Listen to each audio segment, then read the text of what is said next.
to the first episode of this wee podcast that we've decided to start.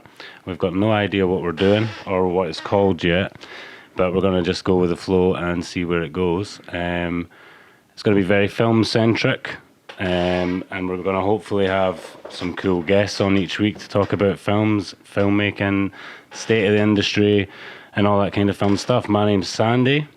I'm here with Robbie and Ian. First pair of cool guests. And we're basically just going to use this as an introduction to what we do, what we've done, what we're hoping to do, and moan about stuff, basically, I think. What? It's Sunday, is that why you're calling me Robbie? Oh, for fuck's sake.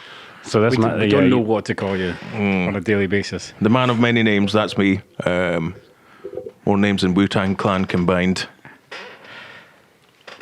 So who wants to start? You want to introduce yourself? Yeah, cool. I'm Steed.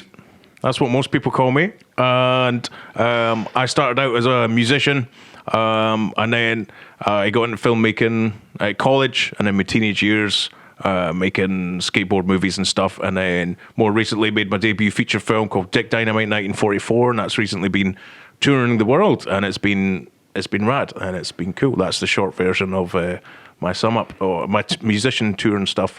That's in there as well, and I'll keep it vague so we can move on and talk guff about cool stuff. I'll hand it over to my man Money. Hi everyone, my name's Ian and I like to party. Speaking of which, we've got a lovely sponsor here by Nelson Mandela. Stella. Okay, right, I'm with you. Oh, I thought it was Liquid Death. Yep. Oh, that as well, yeah. And but you can't make beer without water, so. Good point. Do you want a very, very quick biography of the filmmaking I've done and stuff? Yes. So I basically, similar to Steed, in fact, graduated from Balwearie High School in the same year as Steed. And I went to university to try and learn how to make films. Came out from university and for about 15 years failed to make films, or like in the Thomas Edison sense, I discovered lots of ways not to make films. But I eventually started making short films about 10 years ago now. So for about a quarter of a century, I've been trying to make films, and for about 10 years, have actually been making them. There's an alarm to put my bins out, by the way.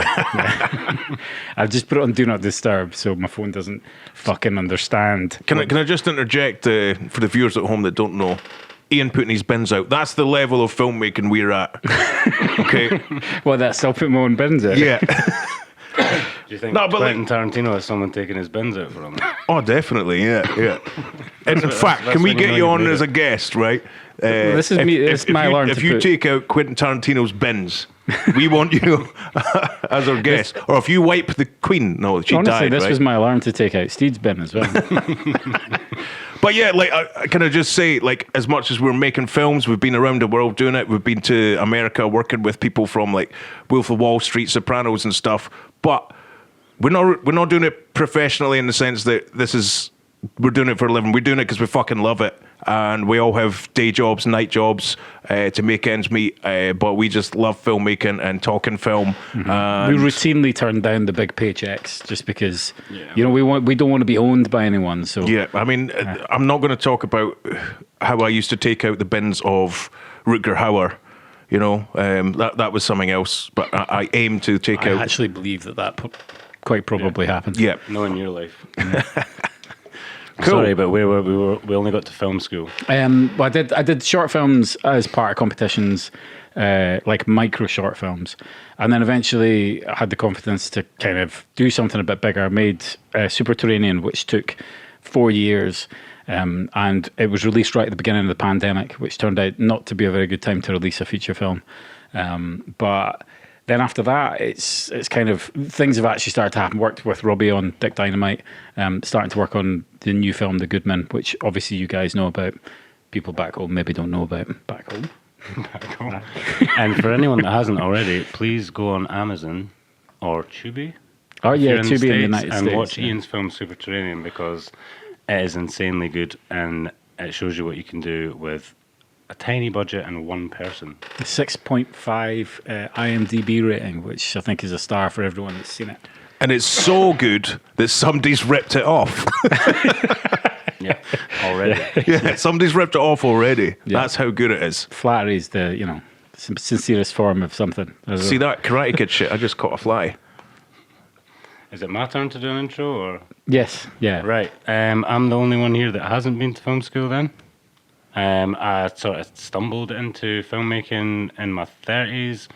I started taking some photos of trees and mountains and shit, and then these guys were like, hey, come and be a camera operator, and the rest is history. I've worked on Robbie's film Dick Dynamite. I'm working on Ian's film The Goodman, Adrian Smith's film Hate, and our little New York project that we're probably not really allowed to talk that much about. Yeah, we will talk plenty about it in the future. We'll get into that. Yeah. And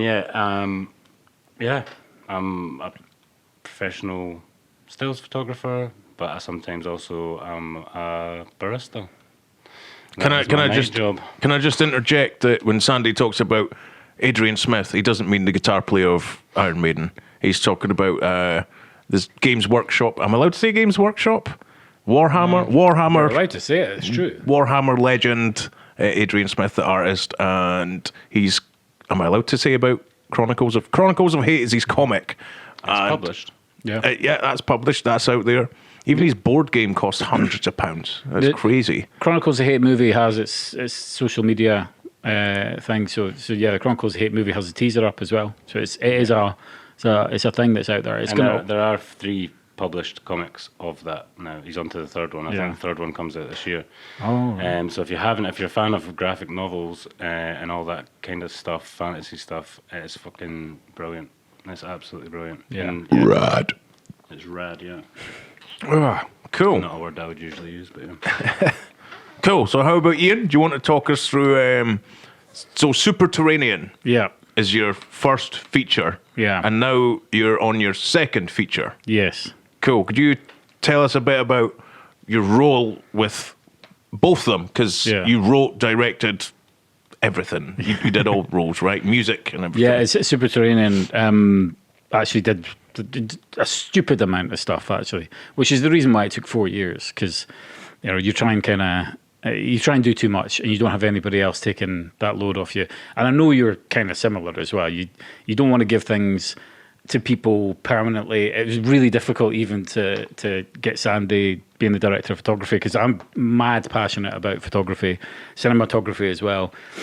So to be able to actually trust somebody to make decisions that actually might even override you, at some point you're going to have to be able to say, well, do you know what? You should be making this decision and not me. So with Superterranean, didn't do that. Tried to kind of do everything myself. It took a couple of years to write, because I decided I was going to play this part in the film with long hair and a beard. So I had to grow the beard and I had to grow the hair. I remember Googling. Yeah, how long did you grow your hair? 2 years before I could film it. And the whole crux of Superterranean was it was kind of it was a movie that I was compelled to make. I had to write a film that was almost impossible not to make, like to have no excuse to not make it. Because by that point, there'd been about, I think, 3 feature films that I had just never really got off the ground with. And for one reason or another, they kind of failed to get started. And The Goodman was one of them, actually. So with Superterranean, I was like, just write a film that doesn't have any of these problems, that you could almost literally get up and go out and film tomorrow, which I couldn't, obviously, because I didn't have the long hair and the beard. But other than that, there was like nothing standing in my way. There was no period requirement for costume. There was no, crazy locations that I was going to have to pay for.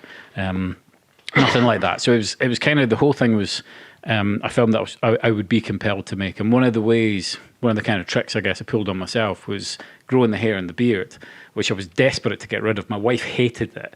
And she couldn't believe that my work let me turn up to work every day with this kind of... She said that I looked like a tramp. She actually quite liked the beard. To be fair, you did look kind of homeless. And I'm one to talk. I'm just going to say right now that we're going to have to put a spoilers warning. Yeah. Okay, I know. Spoiler alert for Ian's film. Yeah, anyone who's not seen it. Right. Yeah. You may as well spoil the ending now. No, I'm not going to do that. Shit. No, all right. I'm not going to do that. He's a chimp from the future that's part cyborg, part crustacean. But yeah, what this did for me was it made me desperate to get my hair cut, desperate to cut my beard, and that was part of the compulsion to like make sure that I was organized. I had my storyboards, I had my crew set up, I had my location booked and stuff. So it was my way of being so stubborn and say, you're definitely going to make this film. I'm going to make it. I'm going to make sure there's no excuses for you to make this film. And not only that, but I'm going to give you like a really compelling reason to want to make it, because you want to get your hair cut. So from that point, when we started shooting, it was about 2 years or something to get to the last scenes. I scored it as well. I bought a violin for my 40th birthday to score it. No way you're 40. Well, you know. He was when he made it. Yeah. It's the white and the beard. But wait, we went to school together, so that makes me, spoiler alert, a chimp from the future also. But yeah, so I think for Superterranean, it was like film school, basically. This is what I tell people. I didn't really have the patience to make lots of short films, go to film festivals with short films. I've always felt like I've always enjoyed making short films, and you get a lot from it. And I like watching them as well, but I kind of feel like it's a wee bit like if you're a writer, you know, nobody really wants to write short stories. Everyone wants to write novels. And it's kind of the same with filmmaking. You sort of, that form, the, 90 minutes or whatever, seems to just be, you don't think of stories and think of ideas that kind of fit into 3-5 minutes or 10 minutes. You tend to think of ideas where someone goes on a big journey. So for me, I didn't have the patience to do just short films. I wanted to make a feature film, and I knew absolutely nothing about film festivals. I knew nothing about distribution. I knew nothing really about, what kind of format you would have to master your film in to get it shown in a cinema or to get it onto streaming services or anything like that. So I figured I didn't know anything about color grading, didn't know anything about sound mixing. I thought I'll learn all these things along the way. And really the hardest one by far, and Ryan Hendricks said this the other day, that everybody thinks the hardest thing in making a film is going to be making the film. And it's not. The hardest part of making the film is getting the film out there and actually getting people to see it. And it was like, it was really sobering, and it was really difficult, like especially during the pandemic, because you were like, fuck, it feels like I've just run a marathon and I've got to the end of the finish line and there's nobody here. I thought there would be crowds of people, and now I've still got to keep sprinting and get this movie in front of people. And in the pandemic, obviously, like the extra challenge was there was no cinemas that were open to show it, and film festivals were going offline. They were just moving their festivals online. So I suddenly hit this moment where I thought, I'm never going to get anybody to see this film, and it's just going to have not been a waste of time, but I'm not going to then get the next part of my education, which is, what is it like to have an audience see your film? How do they react to it? What is it like to potentially try and, track down distribution or try and organise that? So it did happen eventually. I managed to get to some festivals, but that kind of period of like turmoil during the pandemic is what made me make Serene. And that's why Serene is just like catharsis. It's just me making a film in the house, locked down, and just I wanted to make it as bloody and as provocative as possible. Because by that point, I was feeling like, does nobody want to watch this film? What do I have to do? Do I literally have to bleed? I have to cut myself and bleed for you. Literally, I mean, for viewers at home, Serene translates from Scots, if you couldn't tell, we're from Scotland. Serene means sore one. If you like fall off your skateboard or something and, skin your knee so bad, it's referred to as a serene. And it's kind of like, it reminds me of like an episode of Black Mirror, but more humorous, and Ian is his own human guinea pig. And it's so good. At the height of lockdown, I mean, that's the thing I was going to ask. Did you find, you mentioned lockdown a lot, did you find there was any benefits making a film during lockdown? There was for Goodman, because that's when Goodman started. So I learned how to 3D print. I learned how to kind of start making the creature or some of the creatures for Goodman. So that was a point where I had the time to do that. But for releasing a film, fuck no. Nah, it was the worst. Because what I suddenly realized was, when you make a film, you have to have, it is a social thing. You have to have a correspondence. You have to show an audience, but then get something back from them. Because that's the whole point. You're telling a story, but you actually, like, it's a weirdly social thing, because you don't think of it as a social thing. You think of it as like writing a story and then handing it over to someone to read and have their own personal experience with it. But actually, that's not satisfying, I think, for a filmmaker. What you need is to know that someone has received the message and to know that someone's connected to it. And the only way you're going to know that is by meeting people or by being in the room when the audience watches it. So without that, I felt it was quite an isolating feeling. Or reading reviews on IMDb. Yeah, or reading IMDb reviews. Yeah, so I've now gone like full journey because now it is streaming. It's getting a DVD release in North America. There's IMDb there's letterbox reviews and all that sort of stuff. So that feels like that's the education complete, because then you do know how it's reached not only like an audience of, let's say, cult film enthusiasts who go to a festival and they go there to see wacky stuff and they go there to see, new stuff. And you kind of know that they're going to be more receptive to it. But then when it goes onto Amazon, people are just going to stick it on and they're going to be as harsh as they could possibly be with it. And that's fine. But you need that full kind of gamut, I think, to appreciate it. I find that as well, like with Dynamite, there's, what's that? Is it Letterboxd? Yeah. I've never set my eyes on it. I don't want to, but because there is that sort of anonymity that even though every filmmaker is human, even the big names, like surely saying, "Oh, your film's rubbish for X, Y, Z reasons," it's going to hurt because, well, someone once told me that there's no such thing as a shit movie. There's only movies that you don't like, and if you think about it, even like one of the worst films you've ever seen. Like someone put their heart and soul into that. Yeah, I think that applies to all art. Yeah, I feel it's all subjective. I just need to bring up a letterbox review because it was so good. There was one for Dick Dynamite that said, no, this is just about me really and Ian. It looked like they kicked the camera along the ground. I've read that one. Film. Yeah. I really shout out to you, by the way. I love that one. Thank you. What? They kicked the camera along the ground. It looked like they kicked the camera along the ground. What's that even meant to mean? I don't know. I'm literally. I thought it was pretty. Some of the shots were pretty smooth and stuff, but yeah. No, What? This is probably a good time to move on to Dick Dynamite because I think I've more or less said I had it. one more question for you. I did have another point to make about reviews, which was that when it comes to low budget stuff, the way I always feel about it is I don't think it's on to have a go at people for anything that happened in production. We're low budget movies, ultra low budget movies, micro budget, whatever. Have a go at what went on in pre-production and have a go at what went on in post-production. So if it's shit editing or if it's like terrible color grading or if it was badly written, I think that's fair game because people had all the time in the world to write their scripts and they had all the time, to bounce them off people and say, look, do you think this is any good? So if it's got to the point where it's gone into production and the script is terrible, then I think that's fair game. But at this level, like we all have bad days as actors, we all have bad days as crew, and we all have locations that weren't quite what we expected them to be, or we have weather conditions that weren't. And we're not like the professional setups where you can just cover everyone with a canopy, or you can go back for reshoots, or the actors are such pros that they can turn up, having had the worst possible news that day, and still just turn it on.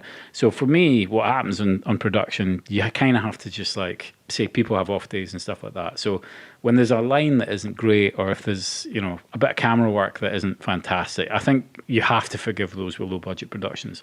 But by all means, get stuck in when it comes to like editing or we live in the age of the internet troll. So I know. Fuck them. Yeah. My last question about your filmmaking background was you'd said Goodman used to be in a pile of films that you wouldn't have been able to make. What made that change into the pile of things that you were willing to make? So there's two things. I think one of them was obviously making Superterranean. So I haven't had that education of just... So like filmmaking is always, for me, it's always just about problems. And I think the best films are the films that have big problems, but they solve them really creatively. I think if you see a film that never really had any problems and there's no solutions to those problems, you don't really go on that much a journey. So Superterranean had some unusual problems because of the way it's filmed and because of the way it's sort of structured. And it is a kind of strange film anyway. But I just came out of that whole process more confident about solving all those problems, just breaking them all down and saying, okay, I don't know how to make a big creature, but I'm pretty sure if I just think about it and I break it down stage by stage, we can make it happen. The second thing that happened was I started working with Robbie, on Dick Dynamite. And for me, the scale of the Goodman and the scope of the Goodman was just too big. I thought, this is too crazy. I need money for the period locations. I need money for the costume, all that sort of stuff. But when I saw what Robbie was doing on Dick Dynamite, I realised he hadn't scaled anything back. He hadn't reduced his ambition for the film. It was still an action-driven film. It was still a massive film with lots of locations, and it was a film that kind of didn't compromise how big it wanted to be, and that inspired me. Like, that made me think, with Robbie's help, with your help, with the help of some of the people that were involved in that film, we could make the Goodman. It's the way I felt. So that's the segue we were looking for. Straight into Dick Dynamite. Well, here's another segue before Dynamite. I just want to say that this is our first episode, and this is more so an intro to us. We're not going to speak about us every episode. Yeah. It's going to be different subjects about film. And also, please excuse the talking over each other, the squeaky chair, me constantly clearing my throat. It's a learning process. Yeah. So I think our next episode is going to be top 5 each sexiest man on screen. Spoiler: I might vote for Vigo from Ghostbusters 2. He's just a dish, that guy, isn't he? He's fine. I mean, he's so sexy. You've never seen him in anything else. All right, type in the comments. Have you seen Vigo from Ghostbusters 2 and anything else? The Carpathian. Yeah, he went dark. Something really dark happened to him. Snap. Yeah. I can't remember if it was like diddling stuff or what kind of stuff, but P. Diddlin. yeah, he diddling. Can't Puff fucking diddling. say that. Something happened with him, and He stole a baby. we need Gary for the next episode. Yeah. We Yeah. have a Gary. He's not here today.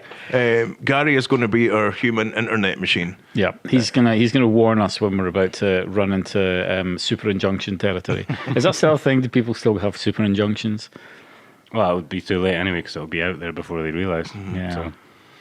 So, this is maybe a nice time to talk about Dick Dynamite. I was kind of around at the beginning of Dick Dynamite, but they're not the very beginning of Dick Dynamite. So, was there a Dick Dynamite before Dick Dynamite? Is my first question.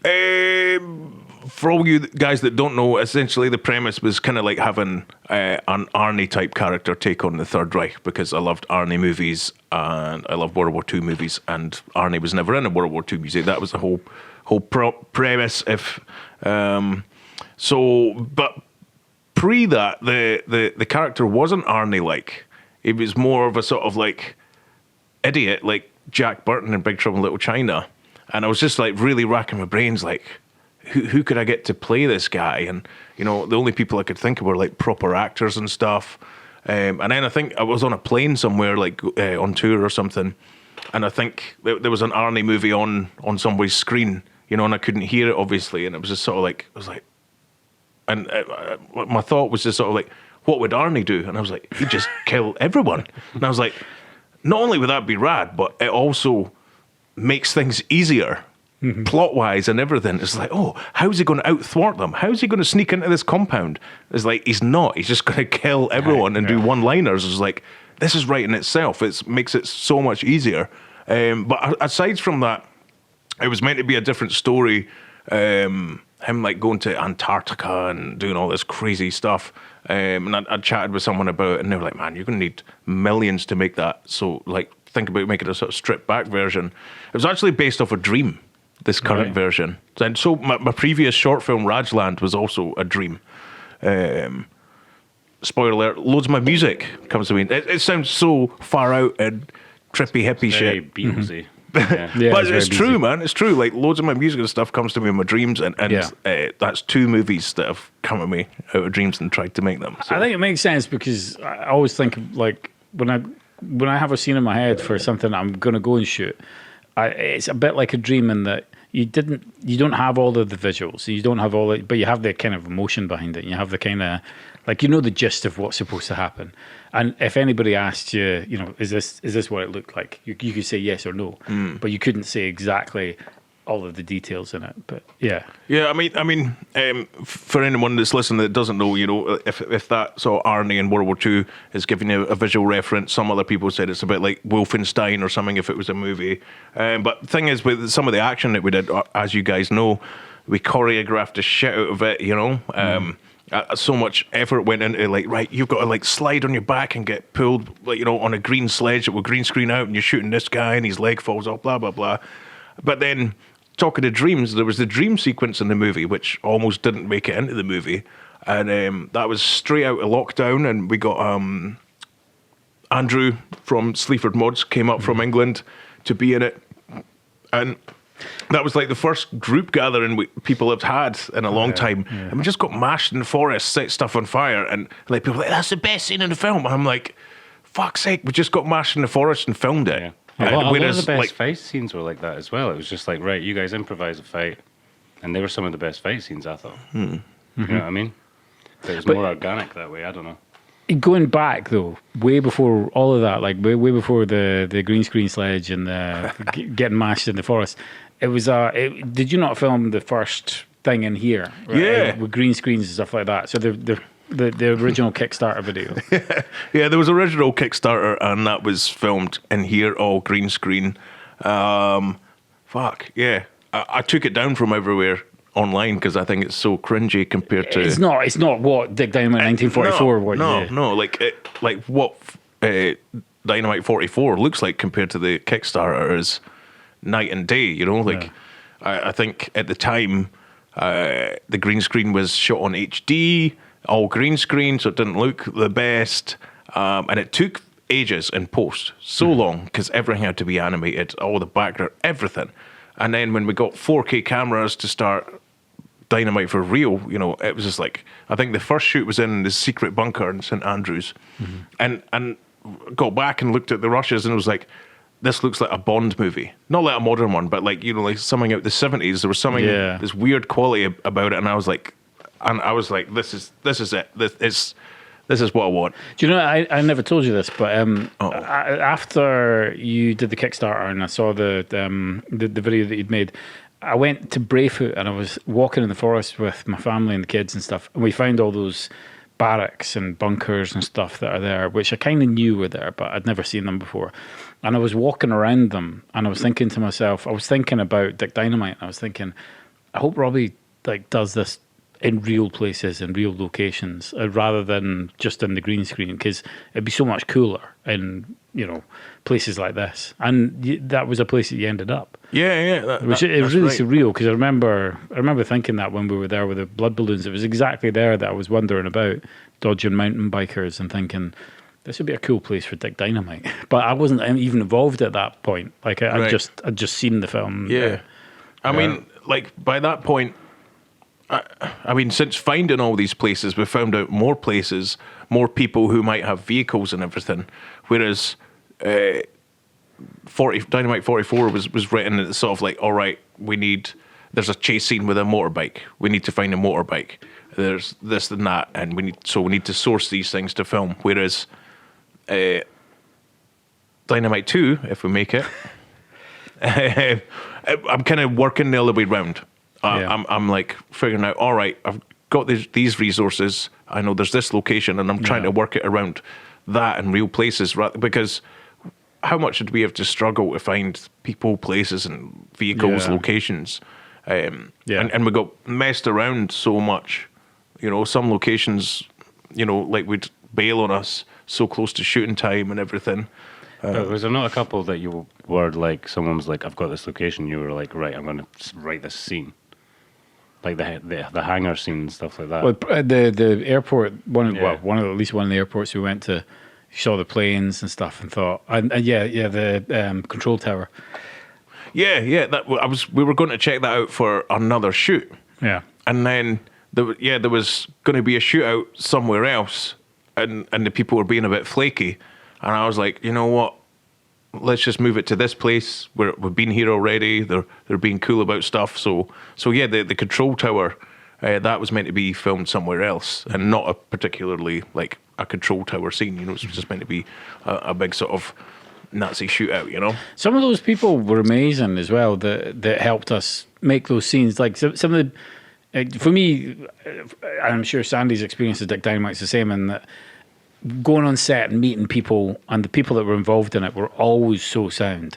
But the people that organised the locations, they were very eclectic bunch of people. There was the various different places, but I just remember meeting some of these people and thinking it was a window into another world of like people that had airports, or people that had airfields, or people that had Dannemora Castle. The guy was like he's in charge of the castle. All this mad stuff. But I was going to ask you just about day one shooting on Dick Dynamite. Was that what you were alluding to, the secret bunker? You were saying, was that the first shoot you did? Yeah, I think that was the first shoot we did. So Dick Valentine, was he shoot number one? No. Do you not know this? Were you not there in this one? No, I wasn't. I remember I must have been involved with the film, because I do remember you saying you were going to pick up. I came to Thornton with my drone. Right, that was the first one. Yeah. Well, I think you're right in that the secret bunker was the first shoot, and there was a particular actor who was meant to be the original Eagles Kearney. Oh, okay. Eagles Kearney, by the way, is a place like we got in one of the bands I play in, and it was Scotty who plays Sturmits in the movie. He was driving the van. We were going to a festival down by the borders, and we got lost in the hills. Like the sat nav took us this weird windy way, and we're like up in these mountains with like surrounded by like wind turbines and stuff. But we drove past a sign in like this town or village called Eagles Kearney. No way. And we were just like, and like we joked it sounded like this like mad general or colonel from a World War II movie, Eagles Kearney. And originally Scotty was Eagles Kearney. Like I would just call him that. That was like, you know, like going to gigs, it was like a mission. All right, Eagles Kearney. So that's where the name came from. But we had a different Eagles Kearney to begin with. And the day before the shoot, I emailed him, to check up and be like, yeah, you all good for tomorrow? He's like, yeah, coffee sounds great. And I was like, no, the shoot. And he's like, I thought we're going for coffee. And I was like, oh man. He was like, I can't make it. And I was just like, and like, I didn't fuck this up. You know what I mean? Like this was like booked for weeks, and I was like, here's the script, email it. Here we're filming this time and all that, because I was like, am I being mad? Have I fucked this up? When I go back and look at the emails, it's like we're doing this, we're filming that, but I'm like, fuck, how can you get that? Yeah. So we had to film it without him. Yeah, you're not going to name him, are you? No. I don't know. Yeah. Gary's googling it right now. No, I'm not going to name him because I would like to work with him in the future. But it was a happy accident because you know who you are. We all got to eventually meet Tyler. Who we're now still working with. Yeah, that's right. He's great in the film as well. Yeah. Dick Valentine from Electric Six ended up being Eagles Kearney, and we had to go back for reshoots. One of the massive fuck ups that we did was the wide shots. It was meant to be all four characters around a big table. This all makes much more sense now. Right, but loads of the shots were shot on a fucking slider. It was the first shot. I would have been like, no, lock the camera off. Yeah. So it's easy to just fucking plonk him in. We're missing one of our actors. What should we do? Let's move the camera. I know. But it should have been like, not only like lock the camera off, but it was so hard to like get the angle right because of the table and the lighting. The lighting was totally. We shot Johnny in here. Again, yeah, that's the thing. Like, here. even though we shot him in the real location, it worked out better looking green screening the previous actors in. It's just lesson learned there. At some point, there will be a VFX breakdown, I think, and scenes like that, you just blow your mind when you realise not all of those people are in that room. And there's lots of scenes really like works. that. But it really, you pulled it off like. Even after dragging the camera along, kicking the camera along the ground. That was Sandy that did that. I think there is still a shot with Scotty in it, though, isn't there? I think you can see his shoulder. Shirt. Yeah, you can see his shoulder or something in it. Yeah. There's a lot of those Easter eggs. In Dick Dynamite. We had Scotty stand in just so as a reference for light and everything. Yeah. But he was wearing a white shirt, whereas Dick Valentine's wearing the sort of blue RAF tunic.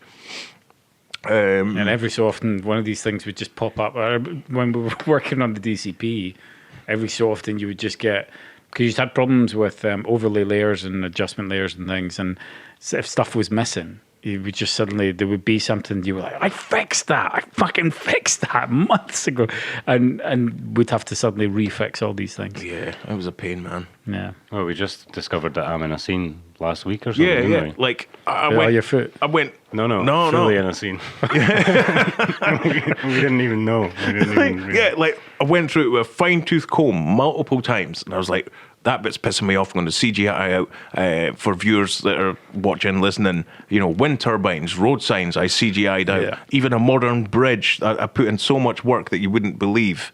Never mind fucking kicking a camera on the ground. Arse. I love that that. review, by the way. I love it. I'm not even mad about it.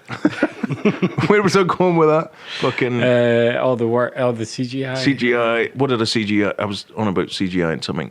Yeah. So all that Sandy, stuff. you were on about not CGIing Sandy. So discovered a shot of Sandy like last week or something. I was like, what the fuck? Went around with a fine tooth comb, but it is like a nanosecond that you see him. It's like have you seen it? Did I send you it's like the camera's going down the back of the truck when Napalm Jeff turns round, but you actually see Sandy filming the second angle for like a fleeting. I'm like lying along the side of the truck and the truck's not moving. Yeah. But it's made to look like the truck's moving. Right. So yeah. It's my Look out for this, guys. It's my second cameo in the film. Try and work out where else I appear in the film. Yeah, that was pretty. I think you're obvious. in the Goodman teaser as well, but only for like Really? Yes, only for like 1 or 2 frames. Wow. There's a drone shot. I'll be a star yet. Yeah. Well, you do play a corpse in the movie, and You've just spoiled it. I've given the viewers a challenge. Shit, sorry. Yeah. A molested corpse. it was a complicated It was role. P. Diddler. Did anyone and manage to Vigo. find them in the short interlude? Molested by Vigo. Holy shit. I'm going to look this up when I get home and be like, fuck, that's not funny. I'm sure it's like really, really dark, Fuck, man. which is fitting with his character, to be fair. We're off to a great start. Yeah. I was going to go somewhere pre-Vigo. Pre-go. Pre-Go. We're on VFX. VFX. People being in scenes. CGI'd in, CGI'd out. Well, no, are you not in it another time as well as the molested corpse? Well, my knee's in the shot. of Apart from someone that, getting their heads. is there not another time you are a He was in character? the No. when we did the lineup for the Inglorious Bastards type thing. I yeah, never so- made it to the film. Right, yeah, that was just like a Nah. DVD extra type. That was but- my role. That was my whole role. Steed was in that as well. I didn't get cut out of the film. Right. Unlike No, I didn't get cut out, but I had all my speaking lines cut. But that should be a Just like DVD extra. Yeah, okay. So, you've just not got what it takes to be on the screen speaking. I know. yeah, Did there's- you know what? I would have cut me as well because, you had to cut as much as you could to get the timing down.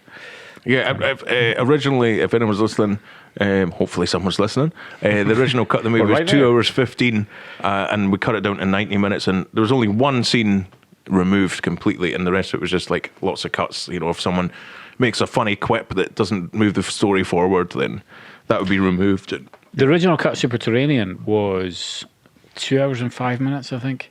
So the director's cut, and it was a cut that I showed people just to get feedback on, and I knew it was never going to be that long because I knew there was no way I would get into a festival. And you know, it's if you've seen Superterranean, you know that's just another 20 minutes of talking. I was going to say tension. What tense talking, yeah. Just tension building to the point of almost having a heart attack. Yeah, because that's what it is to me. Superterranean is just tension. Well, the first time you saw Superterranean was in it was in a cabin in Glen Affric, and it was the night before we went out to start filming on the Goodman, and we was in tiny little like a fucking shed on somebody's property, and had a laptop and. Yeah, so stuck Superterranean on. So best possible circumstances to watch that movie. Awesome.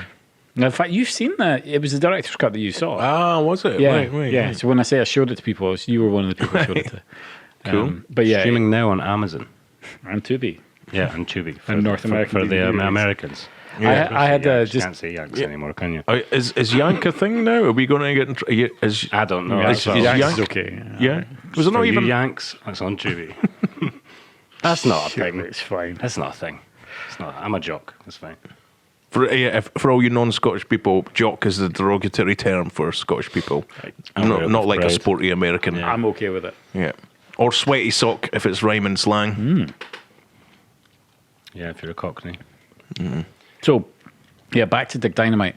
There was lots of famous people. I know everyone asked you this on Dick Dynamite, and you started off with Dick Valentine, and obviously a lot of this came through like your touring and your band stuff and things, but how did you, what I've never asked you anyway, how did you actually like walk up to people and tell them what you were doing? And how did you, a lot of the cameos you did when you were on tour, right, with like a green screen and a camera. Yeah. So how did you approach people like Billy Stigma and say, hey, I'm making a film. Do you want to just stand and shout some expletives off camera against the green screen? Yeah, so the majority of the cameos are blue screened in. You know, there's a few people like Dick Valentine who's actually in it, and then we've got Black Dahlia and Nick Oliveri who are real life in person. But so I was going on tour right before lockdown, and it was the Persistence tour, a big sort of hardcore package tour. And it was like Gorilla Biscuits, Agnostic Front, and there's like all these bands. And I was like, man, this is a prime opportunity to grab all these people. So like it was like a month-long tour or whatever, and I took hardly any clothes to wear.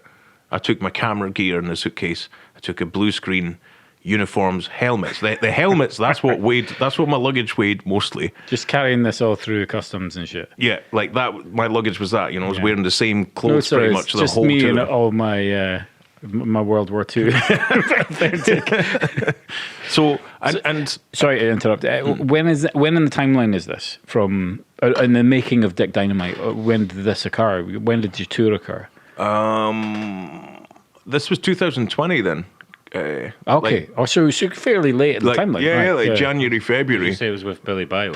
Yeah, I was playing with Billy from Biohazard. Yeah, I do remember that tour. Yeah, and so yeah, my logic was right how to bag all these people that are on this tour, and I didn't just dive in straight away. I had to do a bit people watching first, and I sort of my logic was that there was one guy in particular. I was like, he's the sort of the big mouth, the party animal, the guy that everybody goes to. He's the life and soul of the tour. And I was like, if I get him, everybody else will follow. Yeah. And that's pretty much exactly what happened. So it was Luke, the drummer of Wisdom in Chains. And I was like, look, man, I'm making this movie, blah, blah, blah. And I think it was maybe in Switzerland. And like we draped the blue screen. It was like blue velvet, so it didn't wrinkle. So draped it over this fence outside the venue, dressed him up in green. And again, it's another odd thing to be carrying through all these European countries. Just me in my World War II gear and my large blue velvet shawl. But the thing is, like where we shot it, right behind him across the street was a drama college or university. And like as soon as we were setting that up in the camera, they were all at the window watching. And then he just gets all his army gear up and he's like starts shouting. He's like, "Get that motherfucker, come on!" And everything. Like all these, there's like 2 floors, like all at the windows watching, and like in between takes, they were like, "Whoa!" like clapping and everything. It was so cool. And right enough, I got him, and people seeing that were like, "This is fucking rad." You know, there's on tour. There's a lot of downtime. Like you're not doing much. You're hanging about between setting up gear. So people seeing that, they're like, "This looks amazing. I want in." And actually, Joe, the singer of Wisdom in Chains, like he's a big guy, huge, and none of my jackets are that fitted him. But a lot of the guys on the tour do jiu-jitsu, and they brought mats and their gis with them. And his gi just so happened to be olive green. So if you look closely, he's actually wearing his gi. But what I've done was I took the airborne patch off one of the jackets and sticked it on his gi, and he's wearing the helmet and stuff. That's like the massive guy. He's like, "I fucking hate Nazis." It works. You don't notice, man. Yeah. So that, and then from then on, everyone kind of followed suit and got involved, which was fucking amazing. Yeah. And you managed to get Lars Friedrichsen to come to the arcade in Kirkcaldy. Yeah, that was bizarre. Yeah. Filmed him against the green screen. Yeah, in the arcade, yeah. Because at the time, Val, my other half, had a coffee shop, and he was touring with Oi Band, the Last Resort, and I knew some of the guys in the band, and I knew that they were playing Edinburgh and then going to Dundee, and I said to him, I was like, look, on your journey up to Dundee from Edinburgh, stop in on the way to the coffee shop, get free coffee cakes and stuff, and be in my movie, I'll blue screen you in. And yeah, they did. They stopped in, got coffee, cakes, and all that, and Nice. and blue screened Lars. And and if you're unfamiliar with Kirkcaldy, where we're from, the arcade is this. The sort of a tunnel, It's like a time tunnel warp. of shops. Yeah, you would potentially not set foot in there unless you knew that this was a safe place to go. You would kind of look up there and think, I'm going to die if I go up there. Sorry, Jono. But it's quite funny though, because he went and bought a sausage roll, and then out on the high street, Sausage right in roll front, or a rolling sausage? actual sausage roll. He's like took a photo right outside my house with a sausage roll, and it was a double rainbow. And it's just like, it's so bizarre. I think like dude from Rancid, he's like a photo outside my house in Kirkcaldy High Street with a sausage roll and a double rainbow in the background. Yeah. It's like, There's so many of those moments, though. I mean, I remember when Yeah. you told me you were getting Irvine Welsh, and I was kind of Yeah. like, you hadn't really got anyone as big as that at that point yet, and I was like, yeah, whatever. And then it was just the scene of him. Oh, he was just hanging out, I guess, and Ollie was getting his haircut, and Liam was swimming. That was in the fourth. That was an amazing day, and it was actually like November or something. Was it? it was a horrendous weather that morning as well, because it was just bucketing down. it wasn't November actually, because it was the first anniversary of my dad's death. Right. Because Yes. fuck, what was that? I think it was August. And Irvin said, he's like, oh, I have, I could be available these dates. And my first thing was like, oh, that's the anniversary of my dad's death. I don't want to film. And then the more I thought about it, it was like, well, what else am I going to do? Yeah. You know, like mope around or whatever. You know, it's like, if I film fucking Irvine Welsh on, you know, that's going to be an amazing tribute. My dad would be proud. So that was my logic doing that, and it was fucking amazing. If you remember, it was like absolutely pissing rain, howling, and we couldn't get hold of Irvine Welsh. He just presumed that the film was off because it was like seaside. And eventually we got hold of him. It was. I carried my gazebo down. We had two gazebos that because Ollie brought his as well, and I mean the weight of those things was just unbelievable. Yeah, because it's quite a walk to the location from the cars. Yeah, big walk. But then it kind of the weather came and went because most of it was okay. But when it actually came to go shoot out on the pier, I remember it was just the heavens opened and it was chucking it down. And I've got a shot on my phone where we're rolling, and I kind of panned the phone around, and all you see is this rain battering off the sea, these guys on the pier, everybody whose crew is like huddled behind their cameras, and Irvine Welsh is just standing there delivering his lines to Scotty and Ollie. Yeah. In hindsight, you know, he's predominantly shot from one side, and he has a scar, a makeup scar, and he was meant to have a white contact lens. I don't know if you can remember. He couldn't get it in because he'd just had laser eye surgery alongside Dwayne "The Rock" Johnson. Yes, I remember the story about that. He's in the waiting room with The Rock, and The Rock goes before him. Yeah. And he says, and Irvine Welsh is like, if you come out of there crying, I am not going in. But that was definitely one of those pinch yourself days. Yeah. And we had quite a few of those days on Dick Dynamite. Like, and like a few of them, it's sort of like, oh, right, we're filming with this guy. You know, like Stevie, the current guitar player from Exploited, just played this big festival in the States. And he was just saying he met Black Dahlia there, and he was saying, he's like, oh, 14-year-old me inside is going, oh my God, this is Black. But he says like 50-year-old me is trying to be composed and be like, oh, cool, man, how's it going? You know, but in our case, in all these, I think it's sort of like we've got a job to do. And it's just sort of like we're going in and like, all right, man, is it going? Right, so what we're doing is we're doing this. I don't find there's time to be like, holy shit, I loved you and this guy. Yeah. Or I loved your song, blah, blah, blah. I have to do that just to get that out of the way. I was like that with Nigel Buckland because it was like, I watched vids, you know, religiously when I was, however old I was, when it was on Channel 4 and it was on late at night. And I would always watch because it was cult movies, martial arts stuff, horror stuff. And it was kind of filmed in Scotland as well. So the whole thing just seemed quite unusual and quite out there. And Nige was always one of those guys, like larger than life. We thought this guy isn't real. Like he doesn't walk among us. And so to meet him in person, and he was fucking brilliant in the film as well. Yeah, I mean on camera he's a fucking maniac, but in real life he's just amazing. Such a nice guy. he's tremendous in the film. I mean, and that's the thing, like, you know, we had such amazing talent on screen that day and pro actors and everything. And all Nigel's stuff was set to be filmed last, and it was just sort of like he just exploded on the screen, and everybody was like, wow, he's just like nailing this. And I think everybody, even like the pros, were sort of like, what the fuck, this guy's not only brilliant but insane. And the Welsh accent blows my mind every time. It's best so good. Welsh Nazi. Welsh Nazi. And probably one of your favourite quotes of the movie is always quote Nigel. Nige, yeah. What one is it again? And now we just fucking wait. It's one of my Said it favourite earlier today. But it's also the when he's quiet, my child, when he comes in with a syringe. It's phenomenal. For any of you that haven't seen Dick Dynamite, you've got that to look forward to, which brings me on to when will that be happening? Oh, snap. Yeah.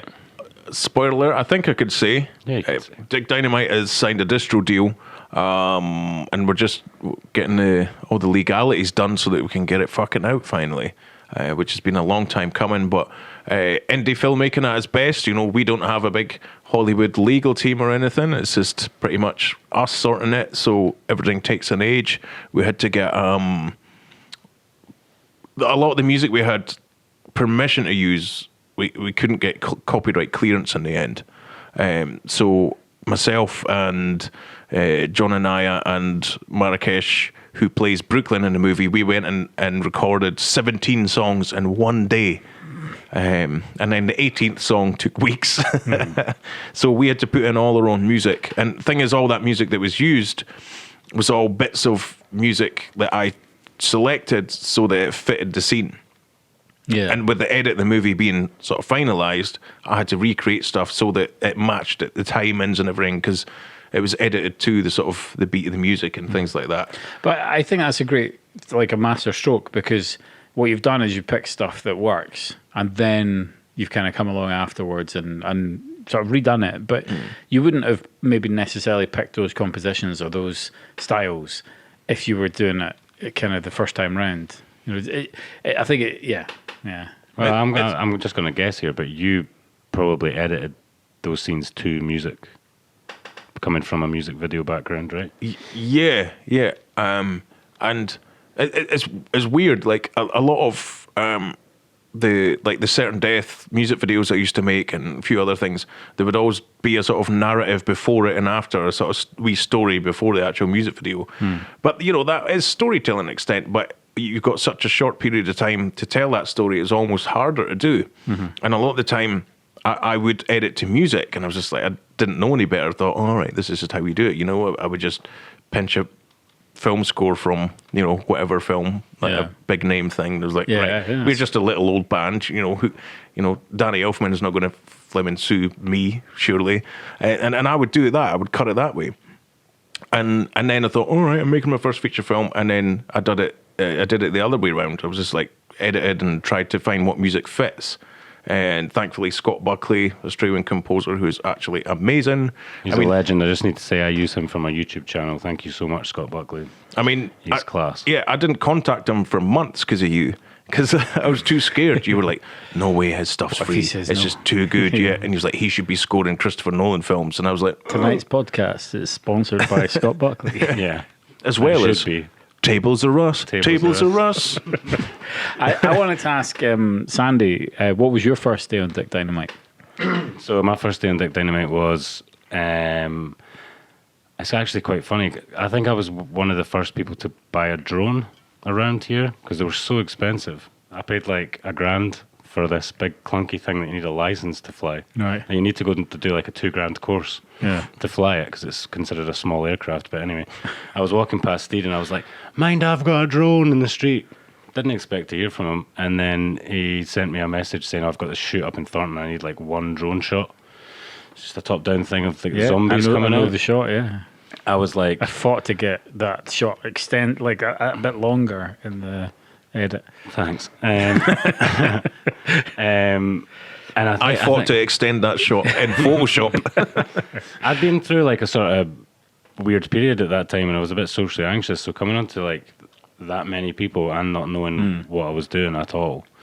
I was there in the morning, by the way, the Thornton shoot. Yeah, I delivered a load of fake blood. Right enough. But Did you not have to? Yeah, like, so you were it like was the busy at the day- kid's birthday, and I was like, it was the day of come Oren's back, birthday. forget your Yeah. kid's birthday. We need more fake blood. You were like, oh, just, Priorities Just and come all and that. shoot. I'm like, I can't. And then we turned up, and you were like, no, it's not enough. We need more. So Sorry, I man. went, I'm a dick. I'll drive back to Burnt Island. I said, I don't have any more of this because this was all made specially. But I said, I've got some stuff that I can't remember. It was like paint or something. It was stuff that I'd mixed up for something, and I thought it might pass as blood. But in retrospect, it was a bit pink or purple. Purple, yeah, I remember and that. I delivered that to you as well. But anyway,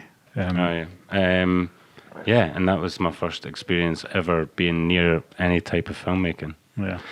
And reflecting back on it, I mean, like I was totally. He was out of his mind that day. Mm. I remember in the morning. I don't even think I really spoke to you. Yeah. Because well, there was, I don't know, about 60 kids. Yeah. Literally about 60 kids. At the YM. And we had them all at my work at the YMCA getting them. Yeah, the logic was we did their makeup first, the zombie makeup, because that'll take time. Do the zombie stuff first, then it's quick and easy to take it off. Then film the stuff pre-zombied. So you had all these kids, most of their parents, sometimes both parents, so double that. And when it was scorching hot weather, and like the people were like bringing a carry out and stuff in the middle of the grounds of this haunted hospital, and it was like all these people like getting pissed and stuff, and it was insane. It was amazing, but I didn't have time to take it in because I'm like dealing with all these 60 kids. Like, Yeah. fucking, it was a nightmare. Well, I loved it. I loved the whole thing. Yeah. What was And- your second shoot then? Oh, I'm trying to remember because you just asked me to come along with my stills camera, and it might have been the church. A classic Steed being like, all right, you're actually got a really important job to do. What do you mean? Did you like think you were coming along to take photos, and I was like, oh, you're doing this, and that, and you're like, what? Oh no, I don't think it was like. I think you were literally just wanted some backstage, and then maybe someone didn't turn up with a camera one shoot, Right. and it was like, there's my Sony. I think it was like on the farm in Edinburgh or something, and I didn't even know what shutter speed to put it on or anything. And now I'm like super particular about everything. Now I come to you for that shit. Aye, it's crazy. I've never fallen in love with something so quickly, I don't think. And it's just the whole thing. Like, I just love being on set. So my first experience was the big crazy party scenario. And then I think it got more and more professional from there, slightly. So dialed the professionalism up slightly. Yeah. And to the point where when it got to like the last year of filming Dick Dynamite, and hearing feedback from like working with Irvine Welsh and stuff, I'm like, holy shit, we're quite good at this. Like, we know what we're doing now. We're getting to the We into can the kick swing a of it camera on the bit. ground with our left foot rather than just our right foot. These were all deliberate artistic decisions, by the way. It's the Yep. kicking the camera on the ground thing. See, I'm trying to think which fucking shot that is, and like, which makes me think there was a scene. So for all you listening and watching, we filmed with the real life D-Day planes, and I managed to blag press passes. I'm not even sure how I managed to blag. I can't remember how. So blagged press passes and went down to Prestwick Airport where the D-Day planes were landing from Canada and Iceland before going down to Normandy. And so I turned up in Donna's DeLorean. And so I turned up to this press. That's how you did it. I turned up to this press conference, and all the pilots all come out. And they're like, "Wow, real DeLorean! Wow, can we get a picture of this?" I was like, "Well, can we film in your plane tomorrow?" And they're like, "Yeah, sure." And I was like, "Job done." And what was it like for you? Because I can't really remember. I had so much on my mind. So I filmed the exterior stuff that day on the runway, which I was able to get. But was I like, okay, we're on, or was it just a completely fresh, like, by the way, can you film tomorrow being a pilot in a plane? No, you put a call out on Facebook and Right. said anybody with acting experience, because I think you wanted a couple of people who kind of knew what they were doing. Not that I did, but I think you didn't want to turn up with just like any randos. I think you wanted to be able to like project a legitimate kind of look, I'm here with these guys, and they you know, we all know what we're doing, because we knew we were going to go and sit in the cockpit of someone's plane. So there'd been a call out, and then you give me lines and you give me a storyboard and stuff, yeah, we learned our lines and we did the work. But for me, it was great because it's probably still the only day I've ever had where all I was there to do was act. So I could kind of just turn up and chill and just be all, as long as I can be in character, as long as I can remember my lines. And that was my one job I had to do. So I loved that, because normally you've got to act, but I've also got to do a whole bunch of other shit. I think I've only ever had that experience one day, and that was the first day I ever filmed, because I only had one job to do that day. It was like, right, the drone shot will be at like 3 o'clock, so just hang out till then. Ever since then, we've been camera crew. It's all day. You work all day. Yeah. I've never experienced a film set as an actor. I need to try that out. So Just standing around for 10 hours, basically. Yeah, I tried it recently to get an idea of what it's like to try and help me direct people and stuff. Fuck me, it's fucking hard, man. Like remembering shit and where to, like, to miss your mark and everything. It's hard. So I do give actors props, even if they can be divas and difficult.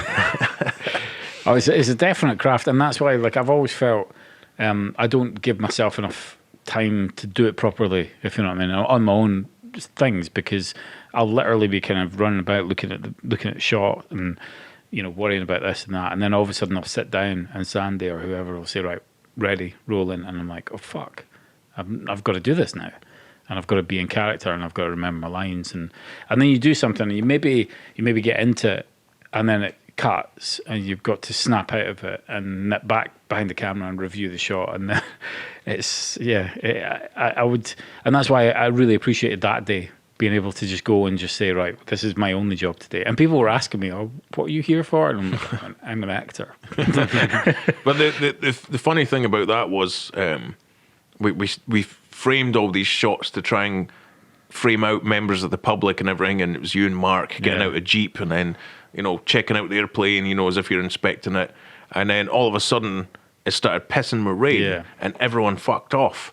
And I was like, look, there's no one here. There's like 3 planes, a truck, a car, and a bicycle. And it was like, so we had this opportunity, and Mark like jumps out the plane, jumps out a truck. Under one plane, he grabs you. You run past a bicycle. Yeah, we did a full run and gun, and you were kicking the camera the whole way. We're not better. So we got this whole all-in-one take of, you know, from truck, underneath one plane, bike, car, and then into another plane, all in one shot, which completely like wrote off all the other stuff we'd spent all day filming. Yeah. Which is a bit of a shame. But I remember not long after that shot, we were at the gates and you spotted a wheelchair. And you were like, there's a wheelchair, let's go and do it again and we'll get a smoother shot. And I'm like, what if someone needs it? It's not there for filmmakers. They don't leave it here for us, you know? Yeah, I need to get a wheelchair again, but you've got one at the church. Because we could just get a steady cam. No. Indie filmmaking. Use a wheelchair. Like I had 2. I remember getting rid of one and I regret it, and I don't know what happened to the other one. But you've got one now. We've got one. Yeah. We have really high aspirations. We're like, we just signed a distro deal. We should really get a wheelchair. On that note, we have reached the hour mark for the first one. That was really quick. And we even included our sponsors. Tables are Russ. Scott Buckley. All your table needs. Scott Buckley. If you make content online, if you have a YouTube channel, if you make short films, if you just want to listen to really good classical music, Scott Buckley, I think it's .au, he's Australian. He lets you take the license from his website and use his stuff. And honestly, if you put it next to Hans Zimmer's a wee bit better, but he's up there. Yeah. Agreed? Yep. Props to Scott Buckley. He's fucking amazing. Well, how about you tell us a bit about a certain project from September?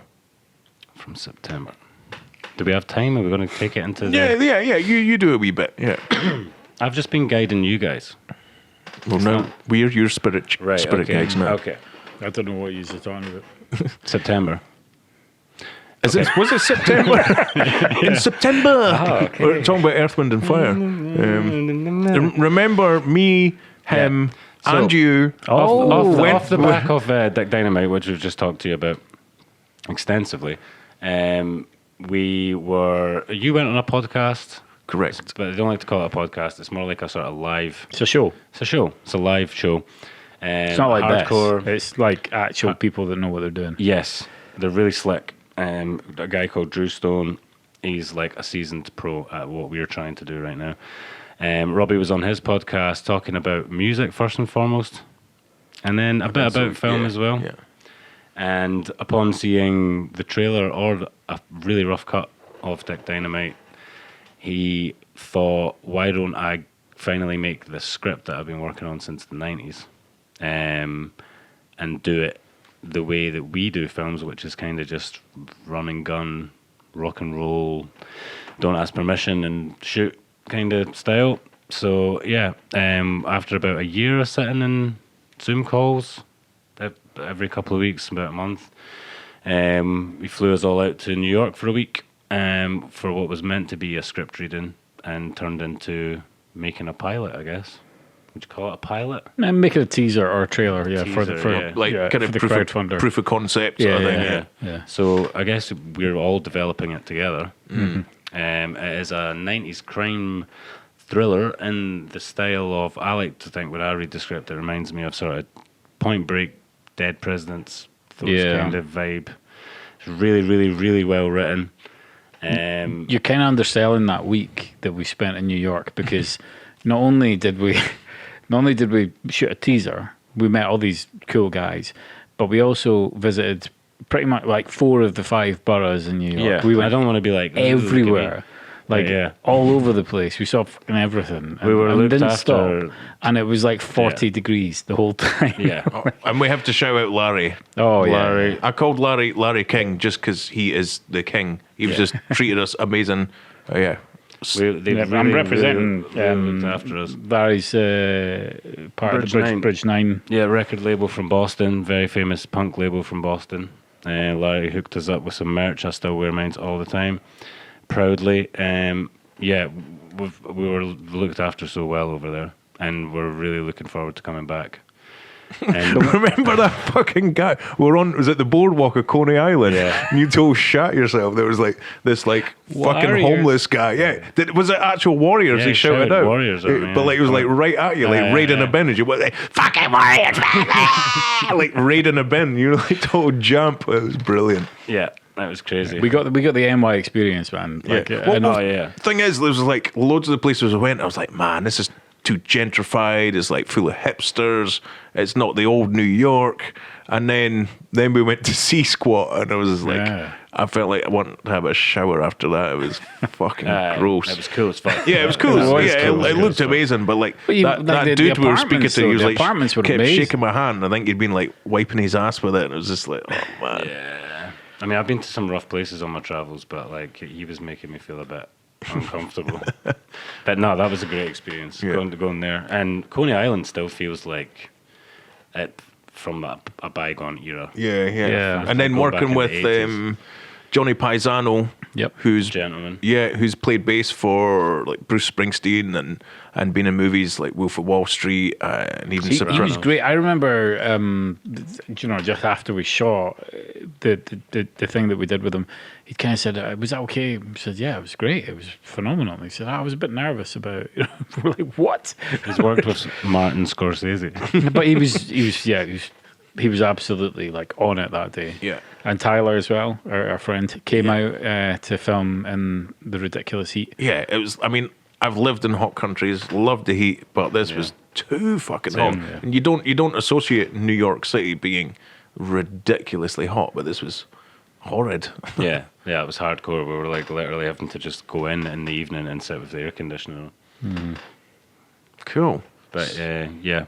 So is that about wrap us up? I think so. Yeah, we ought to wrap. So that concludes our talking about ourselves extensively episode. Yeah. And hopefully Steed's going to use his ridiculous blagging skills to get us some really cool guests for the next ones. Or if you know anyone, if your uncle is Vigo the Carpathian, we'd love to have him on the show. I was getting flashbacks to someone there, but we won't bring that up. Oh no.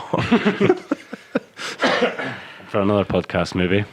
I think we could do a series of that. I'm realizing now that we need Gary in just to basically stop us from getting. If Gary was here, he could have been like Vigo did this. That's what he would have been like. He'd been like, no. Yeah, don't speak about Vigo. So yeah, that Is concludes. that not a song? No, Vigo. We don't speak about We don't Vigo. speak about Vigo. I'm trying to wrap this up here. Sorry. So yeah, hopefully this was coherent enough and yeah, good to listen to, and we'll continue to do this, and we're going to try and do it at least once a month or every week, depending on how. Once a month. Once a month for now, and then we'll maybe move to weekly if it goes really, really well. Periodical, menstrual, And menstrual podcast. I think that's pretty much all I can think of to say. Thank you very much. Thank you.